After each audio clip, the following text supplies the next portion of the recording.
ലോക്സഭാ തെരഞ്ഞെടുപ്പിൽ BJP കാത്തിരുന്ന ഏറ്റവും വലിയ തോൽവിയായിരുന്നു. 2014 71 സീറ്റുകളും 2019 62 ഒക്കെ നേടിയെടുത്ത BJP എങ്ങനെ പോയാലും 50 സീറ്റിൽ കൂടുതൽ നേടിയെടുത്തുകൊണ്ട് ഉത്തർപ്രദേശിൽ ഏറ്റവും വലിയ രാഷ്ട്രീയ പാർട്ടി തന്നെയാണ് തങ്ങൾ എന്ന് തെളിയിക്കുമെന്ന് വിചാരിച്ചു. പക്ഷെ അതിന് വിപരീതമായി 2024 അവർക്ക് കാത്തുവെച്ചത് വൻ കെണിയായിരുന്നു. സർവ്വ നേതാക്കളും പരാജിതരായി. ഇതിൽ എടുത്തു പറയേണ്ടത് സുൽത്താൻപൂരിൽ മേനക ഗാന്ധിയുടെ പരാജയം തന്നെയാണ്. മേനക ഗാന്ധി, സ്മൃതി ഇറാനി തുടങ്ങിയ പല BJP നേതാക്കളും പരാജിതരായി.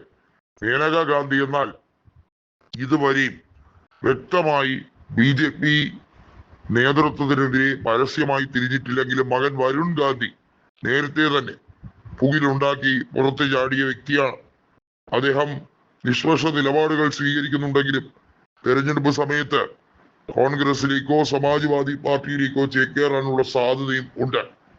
കേശവ് പ്രസാദ് മൗര്യ അടക്കമുള്ള പ്രധാനികളായ നേതാക്കൾക്ക് ഇപ്പോഴും പല കാര്യങ്ങളിലും യോഗിയുമായി അഭിപ്രായ വ്യത്യാസമുണ്ട് എന്നുള്ള കാര്യത്തിൽ സംശയമൊന്നുമില്ല.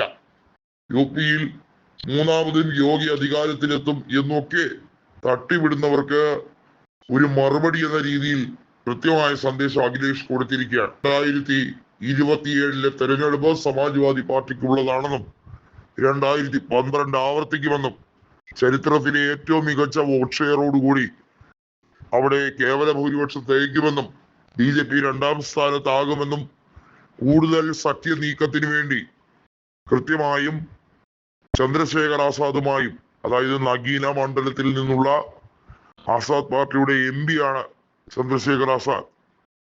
സമാജ് പാർട്ടിയുടെയൊക്കെ വോട്ട് ഷെയർ ഒരു പരിധിവരെ നഗീന മണ്ഡലത്തിൽ ഏകീകരിച്ചു എന്ന വിശ്വാസമാണ് ചന്ദ്രശേഖർ ആസാദ് ഉൾപ്പെടെ പ്രകടിപ്പിക്കുന്നത്. നമുക്കറിയാം UP പിടിച്ചാൽ അത് BJPക്ക് കിട്ടാവുന്ന ഏറ്റവും വലിയ തിരിച്ചടിയാണ്.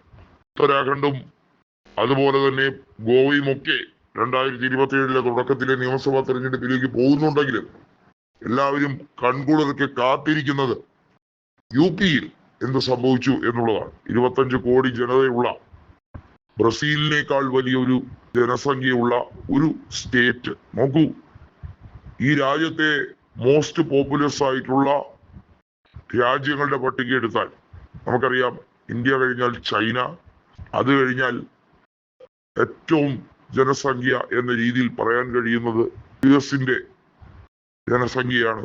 അത് കഴിഞ്ഞാൽ ഇന്തോനേഷ്യ, ബ്രസീൽ, ഇങ്ങനെ പോവുകയാണ്.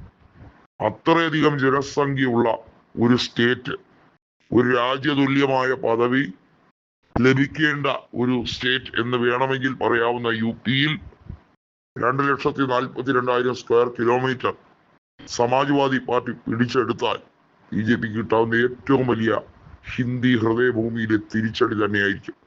ലോക്സഭയ്ക്ക് ശേഷമുള്ള തിരിച്ചടി. ബീഹാർ പിടിച്ചു എന്ന് പറയുമ്പോഴും, ജാർഖണ്ഡിൽ കള്ളക്കളി കളിച്ചു എന്ന് പറഞ്ഞ് സമാധാനിക്കുമ്പോഴും ഇതൊരു വലിയ തിരിച്ചടിയായിരിക്കും.